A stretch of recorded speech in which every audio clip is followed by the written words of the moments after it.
pessoas da internet, eu sou a Mari, esse é o Fusca Azul e hoje eu vou fazer um apanhado geral dos tipos de contrato de trabalho que tem aqui em Portugal. Então, se você pensa em se mudar para cá, se liga nesse vídeo porque ele é muito importante para vocês saberem no que vocês estão se metendo. Vamos lá?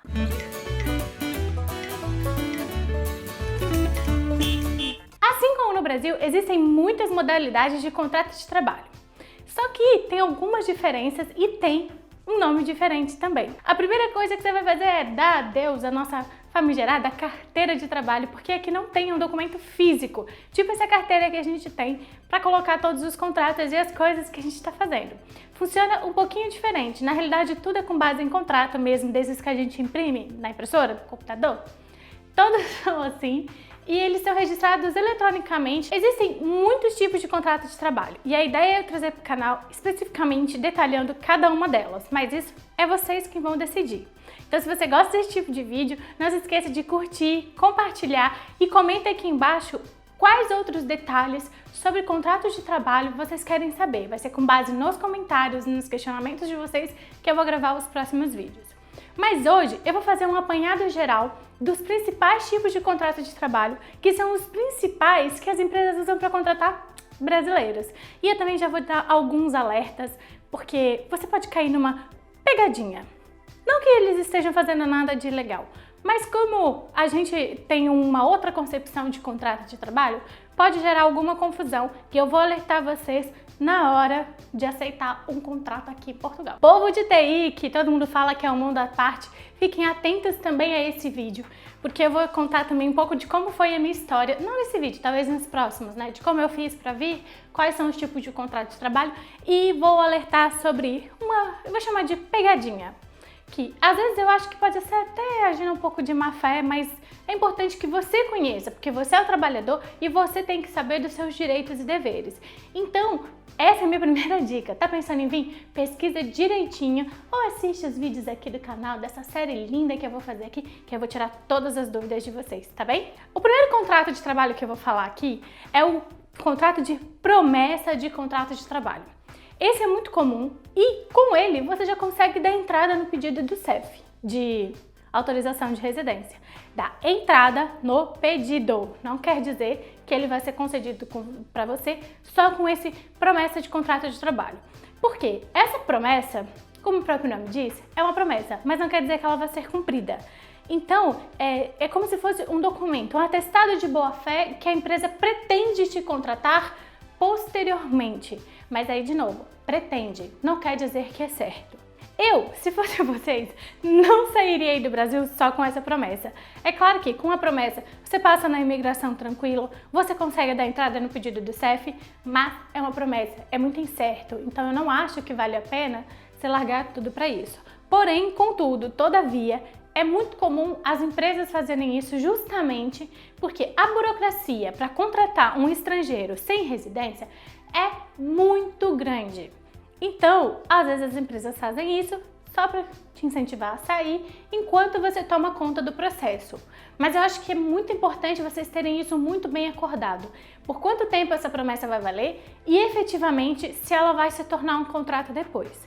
Aqui, querendo ou não, trocas de e-mails podem servir de comprovativo do que foi negociado, do que foi acordado.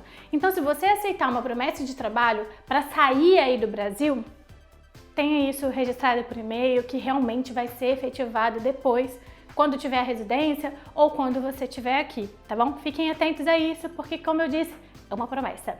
Olha, gente, são muitos, eu não vou contar todos aqui. Eu vou falar os mais comuns para brasileiros e estrangeiros que estão vindo para cá, os mais comuns, os mais utilizados, tá?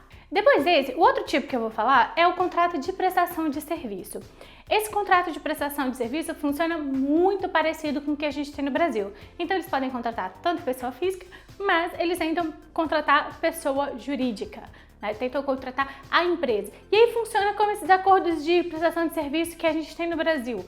Ou você é por horas, ou é por dias do mês, Essa coisa assim, normal, tem todos esses tipos de termos que podem ser acordados e eles utilizam muito para contratar empresa, que é uma outra forma de você vir para cá e ficar legal. E eu comecei assim, abrindo uma empresa aqui em Portugal, porque eu tive uma promessa, vim, abri a empresa e continuei. Mas eu vou contar com mais detalhes sobre como foi o meu processo num próximo vídeo, porque ele é longo, é chato e tem história. Você tem o direito de chegar aqui e abrir uma empresa ainda, teoricamente, ainda sem residência. E muitas empresas que querem te contratar utilizam esse meio. Mas aí, de novo, você vai ser um prestador de serviço externo. Isso não te dá a estabilidade que a gente pensa que é necessário. Não te dá nenhum direito trabalhista, nem nada. É como simplesmente você vai lá, você não chama alguém para consertar o seu encanamento, vai ser esse tipo de serviço, é como se fosse isso.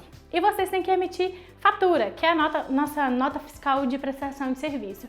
E isso você faz pelo site das finanças, é super tranquilo, é super fácil de fazer e é uma das possibilidades e é utilizada. Mas como eu disse, não tem garantia trabalhista nenhuma, porque é como se só fosse mesmo o prestador de serviço externo, né? Você chama um encanador para consertar seu cano, mas você não paga seguro-saúde, você não paga 13º, você não paga nele para ele. Então vai ser basicamente isso, enquadrado nesse tipo. E como eu disse, funciona muito parecido com o do Brasil. Agora eu vou falar dos 3 últimos, que basicamente são 2 com uma ramificação, que são os mais importantes e são aqueles para vocês ficarem mais atentos na hora de aceitar um contrato de trabalho. Esses outros contratos de trabalho são os que vão funcionar mais parecido com o que a gente tem aí no Brasil de carteira assinada, que é o contrato de termo certo, o contrato de termo incerto e o contrato sem termo. Colei, mas tô sabendo. Esses são muito importantes a gente prestar atenção, porque é aí que mora a pegadinha que pode acabar confundindo a gente brasileiro. O que é muito similar, muito parecido com a nossa carteira assinada mesmo, é o contrato sem termo. Sim, exatamente, ele diz sem termo, mas é quando ele diz esse termo é em relação ao tempo de serviço, ao quanto tempo vai ficar e tudo mais. Então, o sem termo é o que é parecido com a nossa carteira de trabalho aí no Brasil. E isso gera uma certa confusão na hora de você aceitar o contrato. E os outros, o de contrato de termo certo e de termo incerto, são como aqueles contratos de trabalho temporário. O de termo certo é aquele que tem data para acabar, tipo eu vou te contratar por 1 ano, e o de termo incerto é aquele que não tem data para acabar, mas ele pode te demitir a qualquer momento. Normalmente, esses são aqueles muito utilizados pelo pessoal de TI, sim, que contrata o pessoal só por um projeto e depois pode mandar a pessoa embora sem ter que ter aviso prévio ou pagar qualquer indenização para a pessoa, tipo, sabe quando a gente tem o FGTS? Essas coisas que, teoricamente, quando você é despedido, você tem o direito. Nesses de contrato de termo incerto e de termo certo, você não tem. É só um contrato de trabalho temporário. Por que eu falo que é para ficar muito atento? Porque, como eu disse, é muito comum as empresas de TI, quando forem te oferecer um contrato aí no Brasil, te oferecerem um contrato de termo incerto ou de termo certo, com data para acabar. Eu sei que no mundo de TI essa é uma política muito comum, mas você tem que ficar atento porque esses 2 contratos, eles não te dão direito a tal estabilidade. A empresa pode encerrar o contrato com você em qualquer momento. Por isso que é muito importante você ficar atento, porque se você vai largar tudo que você tem aí no Brasil para vir para cá com um contrato de termo incerto, é muito arriscado. Porque se chegar aqui e não gostarem do seu serviço, é tchau e benção, sabe? E você não tem o que fazer, você não tem que reclamar porque você assinou esse contrato.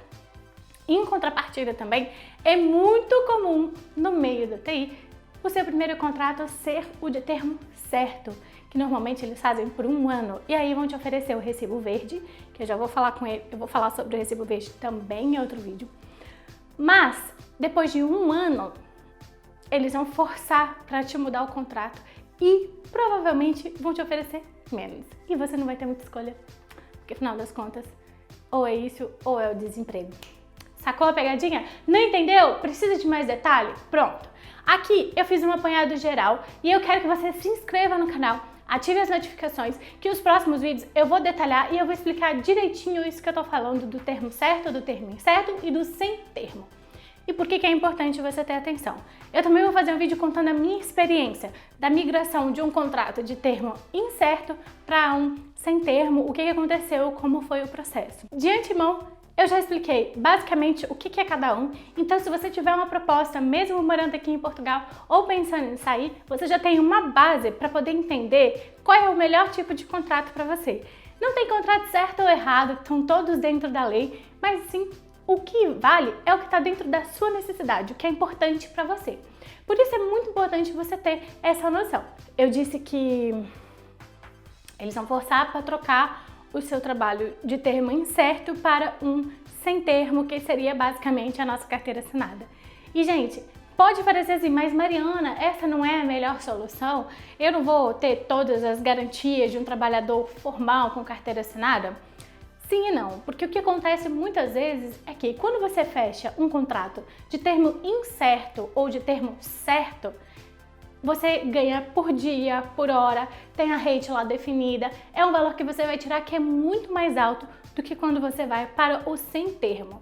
Os dois têm uma carga tributária elevada, é um fato, mas quando você vai para o sem termo, eu juro para vocês, de todo mundo de TI que eu converso, inclusive experiência própria, eles sempre dão uma forçadinha de barra e você não vai passar a ganhar talvez tanto quanto você ganharia num contrato de termo incerto. Mas esse é um assunto para outro vídeo. Ficou com alguma dúvida? Me deixa aqui embaixo nos comentários e aí eu vou fazer um vídeo especificamente do contrato sem termo versus o contrato de termo incerto ou termo certo, principalmente voltada para esse pessoal de TI que larga do Brasil com esse tipo de contrato. Eu vou alertar para vocês quais os benefícios e os malefícios de cada um e quais os cuidados que você tem que ter ao acordar a mudança de um contrato para o outro, tá bom? Então é isso. Primeiro, essa spawnada, é muita informação, mas se inscreve no nosso canal que já já tem mais vídeos sobre esse tema. Vamos aprender tudo para a gente poder trabalhar bonitinho aqui, ganhando o que a gente merece. Um beijo e até o próximo Fusca Azul. Tchau!